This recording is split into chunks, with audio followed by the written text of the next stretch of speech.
आज मन बहुत खुश है कि इस मंच पर मुझे आमंत्रित किया गया है उस महिला के बारे में बोलने के लिए जो हम सबके लिए प्रेरणादायी है, आदर्श है। महिला शिक्षा के लिए प्रथम पूज्य जो नाम, महिला शिक्षा के लिए प्रथम पूज्य जो नाम, सावित्री फूले करे हम सब तुम्हें प्रणाम, हम सब तुम्हें प्रणाम। सावित्री बाई ने अपने जीवन में बहुत संघर्ष किया है, बहुत चुनौतियों का सामना किया है। वो उस समय शिक्षा ग्रहण की जब पढ़ना लिखना लड़कियों के लिए और शूद्रों के लिए वर्जित था। वो ऐसे समय में शिक्षा ग्रहण करती हैं और फिर शिक्षिका बनकर महिलाओं को शिक्षा के लिए अग्रसित करती हैं। आज हम इनके बारे में जानेंगे कि इनके साथ कैसी चुनौतियां रही हैं और किस तरह ये संघर्षों को झेलते हुए अपने लक्ष्य की तरफ अग्रसर रही और अपने आप को प्रूव करती रही और मृत्यु तक भी वो अपनी समाज सेवा में लगी रही। 1831, आप सोच सकते हैं उस समय कितनी रूढ़िवादिता और कितनी कुरीतियां व्याप्त थी। ऐसे समय में वो शिक्षा ग्रहण की। 3 जनवरी 1831 को इनका जन्म हुआ।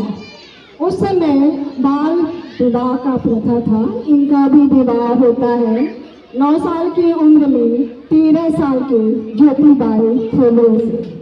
उस समय महिलाओं के लिए शिक्षा वर्जित था, पाप था।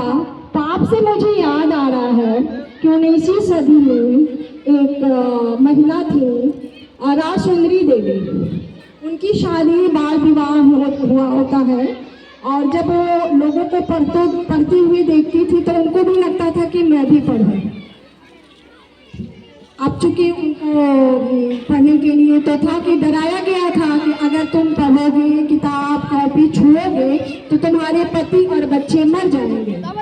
पढ़ना लिखना सीख गई तो एक छोटा सा बायोग्राफी लिखी, अमर जीवन, और उसमें बताया कि किस तरह से हम लोगों को पढ़ने के लिए रोका गया और ज्ञान से वंचित किया गया। वैसे समय में अब हम लोग सोच सकते हैं कि जब डराया जाता हो, पाप कहा जाता हो, वैसे समय में सावित्री बाई ने शिक्षा ली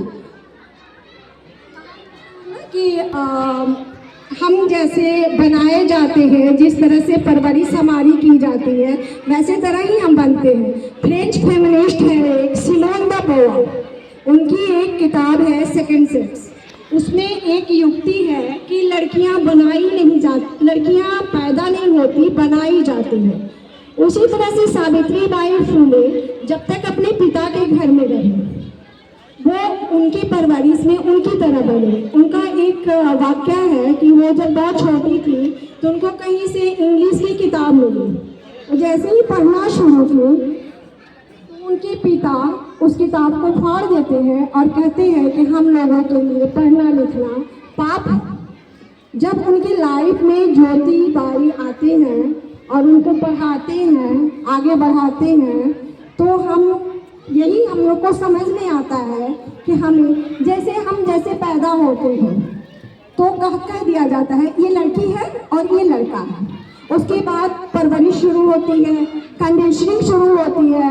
लड़का ये हंसेगा, ये हंसेगी नहीं, ये रोएगी, ये रोएगा नहीं, ये इस तरह के कपड़े पहनेंगे, ये इस तरह के कपड़े नहीं पहनेंगे। अरे देखो उसके बाल तो लंबे हैं, लग ही नहीं रहा है कि वो लड़का है, चूड़ियाँ पहने हो क्या। इस तरह की बहुत सारी बातें जो हैं हमारे कंडीशनिंग है।